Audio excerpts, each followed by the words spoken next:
തിരികെ സ്വാഗതം. ചർച്ചയിലേക്ക് ഡോക്ടർ ജിൻഡോ ജോൺ. ഇന്നിപ്പോൾ വഞ്ചിയൂർ കോടതിക്ക് മുന്നിൽ വലിയ പ്രതിഷേധമാണ് യൂത്ത് കോൺഗ്രസിന്റെ ഒക്കെ ഭാഗത്തു നിന്ന് ഉണ്ടാകുന്നത്. സ്വാഭാവികമായ അയോഗ്യതയാണ്. ഇനിയിപ്പോൾ രാജിവെക്കണം അല്ലെങ്കിൽ രാജി ആവശ്യപ്പെടണം ഇതൊന്നുമില്ല. എന്നിട്ടും ഈ പ്രതിഷേധം എന്തിനായിരുന്നു? അത് പോയ കാലത്ത് അധികാരത്തിലിരുന്നത് അധികാര ദുർവിനിയോഗം നടത്തിയാണ് എന്നുള്ളത് കൊണ്ടാണോ?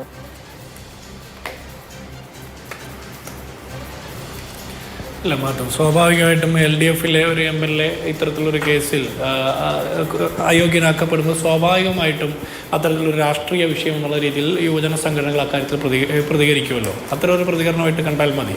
കേരളത്തിൽ അങ്ങനെ തന്നെയല്ലേ സാധാരണ രീതിയിൽ സംഭവിക്കുക. ഇതിപ്പോൾ ഒരു UDFിൻ്റെ MLAക്കെതിരാണെങ്കിൽ സ്വാഭാവികമായിട്ട് അപ്പുറത്തുള്ള ഒരു ഇത് തന്നെ ചെയ്യുമായിരിക്കും. പക്ഷേ ഈ വിഷയം പൊതുശ്രദ്ധയിൽ വരേണ്ടതുണ്ട്. കാരണം ആളുകൾക്ക് മിസ്റ്റേക്ക് സംഭവിക്കാം, നമുക്കൊക്കെ തെറ്റുകളൊക്കെ സംഭവിക്കാവുന്നതാണ്. പക്ഷേ ഇതൊരു യാദൃശ്ചികമായിട്ട് സംഭവിച്ച തെറ്റല്ല.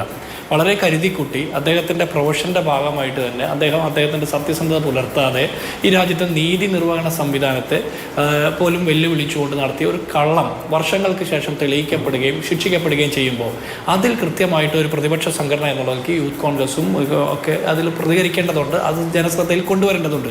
കാരണം അദ്ദേഹം ഒരു ജനപ്രതിനിധി കൂടിയാണ്. കേവലം ഒരു അഡ്വക്കേറ്റ് മാത്രമല്ല, ഒരു രാഷ്ട്രീയ പ്രവർത്തകൻ, ഒരു പൊതുപ്രവർത്തകൻ, ഒരു ജനപ്രതിനിധി കൂടിയാണ്. സ്വാഭാവികമായിട്ടും അദ്ദേഹം പൊതുസമൂഹത്തോട് ചെയ്ത ഒരു വഞ്ചന കൂടിയാണ്. അപ്പോൾ അതെല്ലാം ജനങ്ങൾ ശ്രദ്ധിക്കണം എന്നുള്ളത് കൊണ്ട് തന്നെയാണ് അത്തരം പ്രതിഷേധം ഉണ്ടാകുന്നത്. പിന്നെ ഇവിടെ ഒരു പ്രശ്നം, ഇവിടെ ആദ്യം ഞാൻ അഭിനന്ദിക്കാൻ ആഗ്രഹിക്കുന്നത് മാധ്യമപ്രവർത്തകരെക്കുറിച്ച് ഇന്നത്തെ കാലത്ത് വലിയ ആക്ഷേപങ്ങൾ പൊതുവിൽ ഭരണകർത്താക്കൾക്കൊക്കെ ഉണ്ടാകുന്ന ഒരു കാലഘട്ടം. ആ സമയത്താണ് അനിൽ ഇമ്മാനുവലിനെ പോലുള്ള മാധ്യമപ്രവർത്തകർ അവരുടെ വ്യക്തിജീവിതത്തിൽ പോലും പലതരത്തിലുള്ള നഷ്ടങ്ങൾ സംഭവിച്ചിട്ടും ഇത്തരം പോരാട്ടം നടത്തി മുന്നിലേക്ക് വരികയും ജയിക്കുകയും ചെയ്യുന്നത്. അതിന് നമ്മളെല്ലാവരും അഭിനന്ദിക്കണം. എനിക്ക് മുമ്പേ പലരും അക്കാര്യം പറഞ്ഞിട്ടുണ്ട്. ഞാനും ആത്മാർത്ഥമായിട്ട് അത്തരത്തിലുള്ളൊരു അഭിപ്രായം പറയാൻ ആഗ്രഹിക്കുക. അത് മാത്രമല്ല, ഇവിടെ വേറെ രണ്ട് വിഭാഗത്തിൽപ്പെട്ട സംവിധാനങ്ങളുടെ കൂടി അന്തസ്സ് ഉയർത്തിപ്പിടിക്കുന്ന ഒരു വിധിയാണ് ഇന്ന് വന്നത്. ഒന്ന് മാധ്യമപ്രവർത്തകരുടെ, രണ്ട് കോടതിയുടെ ഭാഗത്തുനിന്ന് വന്നിട്ടുള്ള ചില ശ്രദ്ധക്കുറവ്, വീഴ്ചകൾ, കാലതാമസം, ഇതിനെല്ലാം പരിഹരിക്കുന്ന രീതിയിൽ വർഷങ്ങൾക്ക് ശേഷം സത്യം ജയിക്കും എന്നുള്ളൊരു വിധി പുറത്ത് വരികയാണ്. അപ്പോൾ നമുക്ക് ഈ സംവിധാനങ്ങളൊരു വിശ്വാസ്യത വീണ്ടും പൊതുസമൂഹത്തിന് ഉണ്ടാകുന്നു. മൂന്നാമത്തത്, കേരള പോലീസിന് സംഭവിച്ചൊരു മാനക്കേടിൽ നിന്ന് കേരള പോലീസിൻ്റെ മാനം ഉയർത്തിപ്പിടിക്കുന്ന, തലയെടുപ്പ് കൊടുക്കുന്ന ഒരു വിധിയാണ് ഇന്ന് സംഭവിച്ചത്. പക്ഷേ നിർഭാഗ്യകരമെന്ന് പറയട്ടെ, കേരള പോലീസിൽ ഉത്തരവാദിത്തപ്പെട്ട ആളുകളൊന്നും ഇത് കാര്യമായി അറിഞ്ഞതായി ഭാവിക്കുന്നില്ല. അത്തരത്തിലൊരു സന്തോഷമുള്ളതുമായിട്ട് കാണുന്നില്ല. റിട്ടയർഡ് ആയിട്ടുള്ള കുറേ ഉദ്യോഗസ്ഥർക്ക് ഇതിൻ്റെ പേരിൽ അഭിമാനം കൊള്ളുകയും അവരുടെ ആത്മാഭിമാനത്തെ വ്രണപ്പെടുത്തുന്ന രീതിയിൽ, അവരുടെ കൃത്യനിർവഹണത്തെ, കാര്യശേഷിയെ വ്രണപ്പെടുത്തുന്ന രീതിയിലുണ്ടായ മുൻപുണ്ടായ പല വിധികളെയും അവർ പിന്നീട് തിരുത്തുന്ന അവരുടെ പോരാട്ടത്തിൻ്റെ വിജയമായിട്ട് മാത്രം മാറുകയാണ്. അങ്ങനെ ആയ പോരാ, കേരള പോലീസിന് കൂടി അഭിമാനിക്കപ്പെടാമെന്ന ഒരു കാര്യമാണ് സംഭവിച്ചത്. പക്ഷെ ആ രീതിയിൽ ആഭ്യന്തര വകുപ്പ് അതിനെടുക്കുന്നുണ്ടോ എന്ന് എനിക്ക് സംശയമുണ്ട്. ഇനി നമ്മുടെ ചർച്ചയിൽ പങ്കെടുക്കുന്ന ബഹുമാനപ്പെട്ട വക്കീൽ, അദ്ദേഹത്തിൻ്റെ പേര് വെങ്ങാനൂർ ശിവശങ്കർ അല്ലേ, അദ്ദേഹം പറഞ്ഞത് ഇതിൽ ബെനിഫിഷ്യറി തിയറിയാണ് അപ്ലൈ ചെയ്യുന്നത്. ഇതിൻ്റെ ബെനിഫിഷ്യറി ആരാണ്? പ്രതി അല്ലേന്ന്. ഇതിൽ ബെനിഫിഷ്യറി പ്രതി മാത്രമല്ല, പ്രതിക്ക് വേണ്ടി ഹാജരായിട്ടുള്ള വക്കീലും അതേറെ സഹായിച്ചിട്ടുള്ള കോടതിയിലെ ക്ലർക്കും എല്ലാവരും ബെനിഫിഷ്യറിയാണ്. കാരണം ഒരു പ്രതിയെ ഇത്തരത്തിൽ വഴിവിട്ട് സഹായിക്കുമ്പോൾ കിട്ടുന്ന സാഹചര്യം എന്തൊക്കെയായിരിക്കും? പാരിതോഷികം ഉണ്ടാകാം, ഫീസ് ഉണ്ടാകാം, വലിയ പ്രശസ്തി ഉണ്ടാകാം. ഒരു വക്കീലിനെ സംബന്ധിച്ചിടത്തോളം അദ്ദേഹത്തിൻ്റെ പ്രതികളെ ഏത് രീതിയിലും രക്ഷപ്പെടുത്തുമ്പോൾ കിട്ടുന്ന ഒരു പ്രശസ്തി പിന്നീട് അദ്ദേഹത്തിൻ്റെ കരിയറിന് പോലും ഗുണം ചെയ്യുന്ന കാര്യമാണ്. അപ്പോൾ ഇതെല്ലാ രീതിയിൽ നോക്കുമ്പോൾ ബെനിഫിഷ്യറി തിയറിയൊക്കെ അപ്ലൈ ചെയ്താലും ഈ ആന്റണി രാജു ആ കാര്യത്തിൽ അങ്ങനെ നോക്കുമ്പോഴും സംശയത്തിൻ്റെ മുമ്പിലാണ്. സംശയത്തിൻ്റെ അല്ല, തെറ്റ് ചെയ്യപ്പെട്ടു എന്ന് പൊതുസമൂഹത്തിന് ബോധ്യപ്പെടുന്ന രീതിയിലാണ് നിലനിൽക്കുന്നത്. അവിടെ ഒരു കാര്യം, ഇനിയിപ്പോൾ അദ്ദേഹം പറഞ്ഞ പോലെ, ശിവശങ്കർ വക്കീൽ പറഞ്ഞ പോലെയാണെങ്കിൽ ആന്റണി രാജു നിഷ്കാമകർമ്മി എന്നുള്ളൊരു ഉദ്ദേശത്തോടെയാണോ ഇതുപോലെയുള്ളൊരു മയക്കുമരുന്ന് കേസിലെ പ്രതിയുടെ അടിവസ്ത്രം മാറ്റിവെച്ച് സഹായിച്ചു കൊടുത്തത്? അത്രത്തോളം പൗരബോധമുള്ള ഒരാളാണ് ആന്റണി രാജു എന്ന് അദ്ദേഹത്തിൻ്റെ പ്രവർത്തനങ്ങളിലോ ഒന്നും നമുക്ക് കാണാൻ കഴിയില്ല. ആന്റണി രാജു പോലും പറഞ്ഞത് നിരപരാധികൾ ശിക്ഷിക്കപ്പെടാറുണ്ടെന്നാണ്. അങ്ങനെയാണെങ്കിൽ അദ്ദേഹം ഒരു വക്കീലാണ്, അദ്ദേഹം ഒരു MLA ആണ്, മുൻ മന്ത്രിയാണ്, ഒരു പൊതുപ്രവർത്തകനാണ്. അദ്ദേഹത്തിന് പരിചയമുള്ള എത്ര നിരപരാധികൾ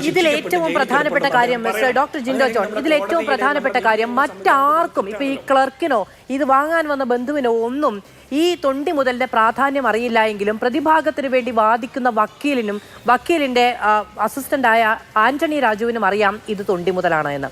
ഇത് റിസീവ് ചെയ്തു എന്ന് എഴുതി ഒപ്പിട്ട് കൊടുക്കുമ്പോൾ ഇതിന്റെ പ്രാധാന്യം എന്താണ് എന്ന് അതിന്റെ വക്കീലിന് അറിയില്ല എന്ന് പറഞ്ഞാൽ പച്ചനഴിച്ച് ജീവിക്കുന്ന ആർക്കും മനസ്സിലാകാത്ത കാര്യമല്ല. അതിൽ അവർ ഇടപെടൽ ഉണ്ടായിട്ടുണ്ട്, അതിൽ താല്പര്യം ഉണ്ടായിട്ടുണ്ട് എന്നുള്ളത് വ്യക്തമാണ്, അതിൽ തർക്കമില്ലാത്തതുമാണ്.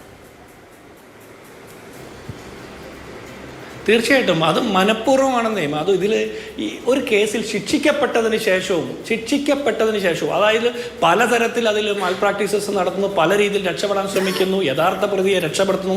അതിനുശേഷവും ഇത്തരത്തിലുള്ള ക്രമവിരുദ്ധ നടപടികൾ ചെയ്തതിന് ശേഷം വീണ്ടും വർഷങ്ങൾക്ക് ശേഷം ശിക്ഷിക്കപ്പെട്ടിട്ടും യാതൊരു നാണവുമില്ലാതെ ഇത്തരത്തിലുള്ള വാദഗതികൾ പറയുന്നത് ശരിയല്ല. ഇവിടെ പേഴ്സണൽ ബിലോങ്ങിങ്സിന്റെ പരിധിയിൽപ്പെടുത്തിയിട്ടാണ് അടിവസ്ത്രം വാങ്ങിയതെങ്കിൽ അടിവസ്ത്രം തന്നെയാണ് തൊണ്ടി മുതൽ.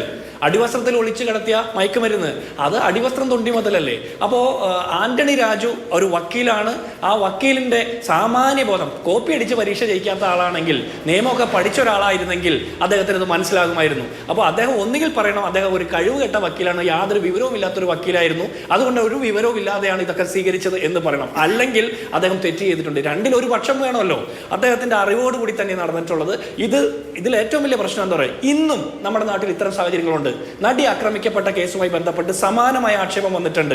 അതിൽ പെൻഡ്രൈവ്, മെമ്മറി കാർഡൊക്കെ പരിശോധിക്കുകയും അതിൻ്റെ ഹാഷ് വാല്യൂ മാറുകയൊക്കെ ചെയ്യുന്ന സാഹചര്യമൊക്കെ നമ്മൾ കാണുന്നുണ്ട്. അപ്പോൾ കേരളത്തിലെ അടക്കം കോടതി മുറികളിൽ അല്ലെങ്കിൽ തൊണ്ടി മുറികളിലൊക്കെ സൂക്ഷിക്കുന്ന വസ്തുക്കൾ പോലും, കോടതിയുടെ കസ്റ്റഡിയിലിരിക്കുന്ന വസ്തുക്കൾ പോലും ഇത്തരത്തിൽ പ്രതികൾക്ക് അനുകൂലമാകുന്ന സാഹചര്യത്തിൽ പുറത്തു കൊണ്ടുപോകാനും പരിശോധിക്കാനും അതിൽ ക്രമവിരുദ്ധമായിട്ടുള്ള കാര്യങ്ങൾ നടത്താനും ഒക്കെ സാഹചര്യം ഉണ്ടാകുന്നതെന്ന് പറഞ്ഞാൽ നമ്മളെ എല്ലാവരെയും സംബന്ധിച്ചിടത്തോളം അതൊരു നാണക്കേടാണ്, അത് വലിയ സങ്കടകരമാണ്, അത് വലിയ ദൂരവ്യാപകമായിട്ട് നമ്മുടെ നീതിന്യായ സംവിധാനങ്ങളുള്ള വിശ്വാസം നഷ്ടപ്പെടുന്ന കാര്യമാണ്. ഇവിടെ രക്ഷപ്പെട്ട പ്രതി, അതിനുശേഷം വന്നിട്ടുള്ള ബാക്കി ഹിസ്റ്ററി ഒന്നും ഞാൻ പറയുന്നില്ല. പക്ഷേ ആ പ്രതിയെ രക്ഷപ്പെടുത്തുന്നതിലൂടെ ആന്റണി രാജുവിനെ പോലുള്ള ഒരു വക്കീൽ ചെയ്തത് തെറ്റായ കാര്യമാണ്. അദ്ദേഹം ആദ്യം ഈ രാജ്യത്തിൻ്റെ നിയമ സംവിധാനത്തോട് ചെയ്ത തെറ്റാണ്, പൊതുസമൂഹത്തോട് ചെയ്ത തെറ്റാണ്. ഇനിയെങ്കിലും പറ്റിപ്പോയ തെറ്റ് ഏറ്റുപറയുന്നതിനുള്ള മിനിമം മര്യാദ ഒരു ജനപ്രതിനിധി എന്നുള്ള നിലയ്ക്ക് അദ്ദേഹത്തിൻ്റെ ഭാഗത്തുനിന്ന് ഉണ്ടാകേണ്ടതാണ്. അതുപോലും ഇല്ലാതെ നിരപരാധിയാണ് എന്നുള്ള വാദം പറയുന്നത് തികച്ചും അനാവശ്യമാണ്. അദ്ദേഹം പറയുന്ന ഒരുപാട് നിരപരാധികൾ ശിക്ഷിക്കപ്പെടാറുണ്ടെന്നാണ്. അങ്ങനെയാണെങ്കിൽ ശിക്ഷിക്കപ്പെട്ട നിരപരാധികളുടെ എണ്ണം അദ്ദേഹത്തിന് അറിയാമെങ്കിൽ ഒരെണ്ണമെങ്കിലും പറയണം. അങ്ങനെയുള്ള നിരപരാധികൾ അദ്ദേഹത്തെ പോലുള്ള ആളുകൾ MLA ആയിരിക്കുന്ന സംസ്ഥാനത്ത് ഉണ്ടാകാൻ പാടില്ലല്ലോ, ജയിലിൽ കിടക്കാൻ പാടില്ലല്ലോ. അപ്പോൾ വെറുതെ അങ്ങ് സ്വയം നിരപരാധിയുടെ പട്ടം എടുത്ത് ചാർത്തിക്കൊണ്ട് അദ്ദേഹം രക്ഷപ്പെടാൻ ശ്രമിക്കുന്നത് അത് ശരിയല്ല.